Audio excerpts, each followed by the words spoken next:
94.3 माई FM पर जीना इसी का नाम है में आप हैं माही के साथ। आज है मीरा की शादी की संगीत संध्या। नई ड्रेस 4 दिन पहले आ गई है, लेकिन मीरा को ट्राई करने का टाइम ही नहीं मिला। रितेश तो लास्ट मोमेंट तक कंफ्यूज रहता है कि क्या पहने।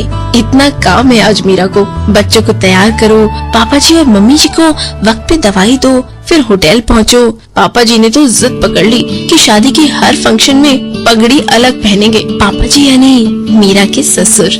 क्या हुआ, आप सोच में पड़ गए? अरे मैं बताती हूँ। मीरा और रितेश की शादी 10 साल पहले ही हो चुकी है, पर शादी के फंक्शंस अब चल रहे हैं। अरे अब आप ऐसा वैसा मत सोचना। ऐसा नहीं कि 10 साल पहले दोनों ने भाग कर शादी कर ली और अब जाकर सबने स्वीकार किया है इसलिए फंक्शन है। और ऐसा तो बिल्कुल भी नहीं है कि इन दोनों की दूसरी शादी है। पर फिर माजरा क्या है? सोचिए सोचिए, आप भी सोचिए, पता चलेगा बस थोड़ी देर में। 94.3 माई एफएम पर आप हैं माही के साथ। 10 साल पहले ऐसी ही एक शाम को मीरा तैयार हो रही थी अपनी संगीत संध्या के लिए। मोबाइल उस वक्त नए थे और महंगे भी। फिर भी रितेश के फोन आ रहे थे कि क्या पहने। आज की तरह उस दिन भी कंफ्यूज था वो। काफी प्रॉब्लम्स थी मीरा को। बाल ठीक नहीं बने थे, लिपस्टिक मैचिंग नहीं थी और दुपट्टा भारी लग रहा था। पर असली समस्या तो पता ही नहीं थी। मीरा तैयार हो रही थी कि ड्राइंग रूम में से किसी के रोने की आवाज आई। माँ रो रही थी और पापा गुमसुम बैठे थे। ऐसी परिस्थिति में हमें पता चलता है कि मन के विचारों की स्पीड कितनी है। दादा को कुछ हुआ होगा या नानी को। रितेश के घर में तो सब ठीक होंगे ना? हॉस्पिटल या एक्सीडेंट? कुछ तो बोलो। मीरा के पापा खड़े हुए। उनकी आंखें नम थी और चेहरा बुझा हुआ। उन्होंने मीरा के सर पे हाथ रखा और कहा, सब कुछ खत्म हो गया। सस्पेंस मीरा को खाए जा रहा था। उसने चिल्लाकर पूछा, पर हुआ क्या है? माँ और जोर से रोने लगी। पापा की फैक्ट्री में आग लग गई थी और सब कुछ जल चुका था। सारे सपने राख हो चुके थे। क्या इन सपनों की तरह मीरा की जिंदगी भी बिखर गई? आपको भी पता चलेगा बस थोड़ी देर में। 94.3 माई एफएम पर मैं हूँ माही। कुछ नहीं बचा था। बचे थे तो सिर्फ रिश्ते। रितेश और पापा दौड़कर फैक्ट्री आए थे, पर पूरा दिन उनका फोन नहीं आया। जब मीरा के पापा ने किया तो बाद में करता हूँ करके फोन रख दिया। एक दिन में मीरा के पापा की उम्र जैसे 20 साल बढ़ गई थी। सब अंदर अंदर धीरे से बातें कर रहे थे। शादी तय हो गई हो, पत्रिका सबको भेज दी गई हो और दूसरे दिन शादी हो। ऐसे में सब कुछ खत्म हो जाना, वही तो प्रश्न था। और अचानक समधी बात करना बंद कर दे तो क्या बीतेगी? किसी कन्या के माँ बाप की हालत कोई समझ ही नहीं पाए, ऐसी स्थिति थी। मेहंदी का दिन था, पर रंग तो उदासी का चढ़ गया था। इतने में डोरबेल बजी। रितेश के मम्मी पापा आए थे। उनके चेहरे पे कोई भाव नहीं था। मीरा का दिल धक धक करने लगा। पापा जी ने उसे अंदर भेज दिया। मीरा अंदर तो नहीं गई, बस दरवाजे के पीछे खड़ी रही। धीमी आवाज में बातचीत हो रही थी। बस एक ही बार मीरा के होने वाले ससुर जी की ऊंची आवाज सुनाई दी, ऐसा नहीं होगा, मेरी शर्त मंजूर है तो बोलिए। मीरा का तो दिल बैठ गया। ऐसी हालत में भी ये लोग दहेज की बात कर रहे हैं, शर्त रख रहे हैं। मीरा के नाम की आवाज लगाई ससुर जी ने। वो बाहर आई।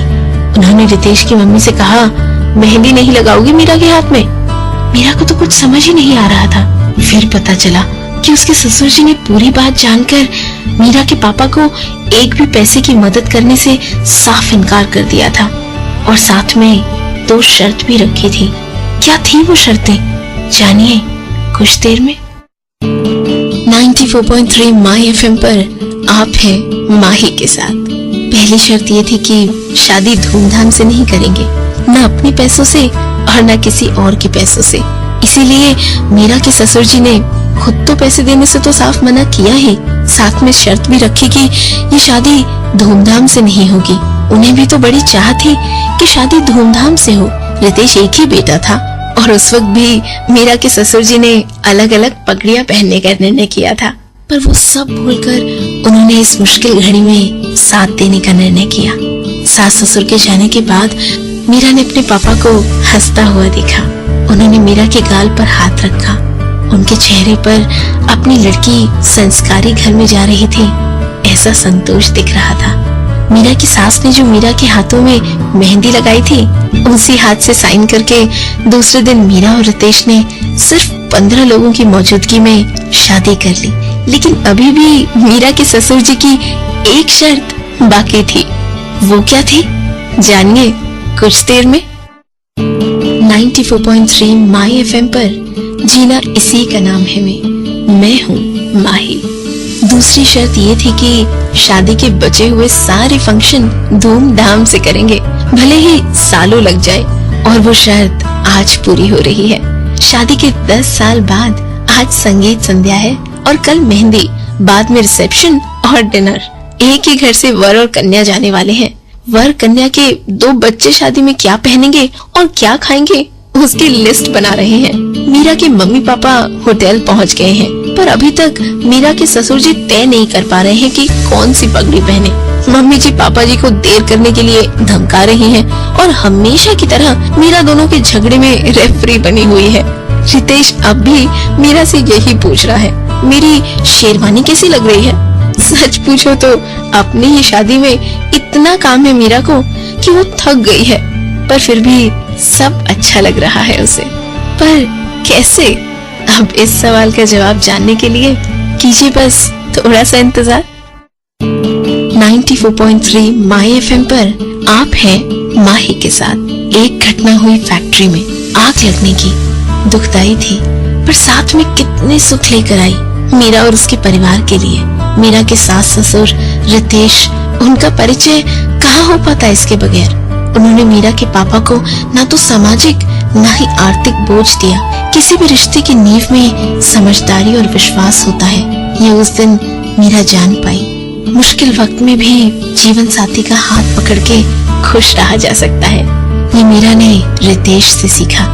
किसी के आंसू आपके आंसू और किसी की खुशी आपकी खुशी बन सकती है, ये मीरा उस दिन जान पाई 2003 में। आज 10 साल बाद 2013 में मीरा का रिसेप्शन है और आज एक और शर्त मीरा के पापा और उसके ससुर जी के बीच लगी है कि कौन सबसे ज्यादा वक्त के लिए डांस कर पाएगा आज संगीत संध्या में।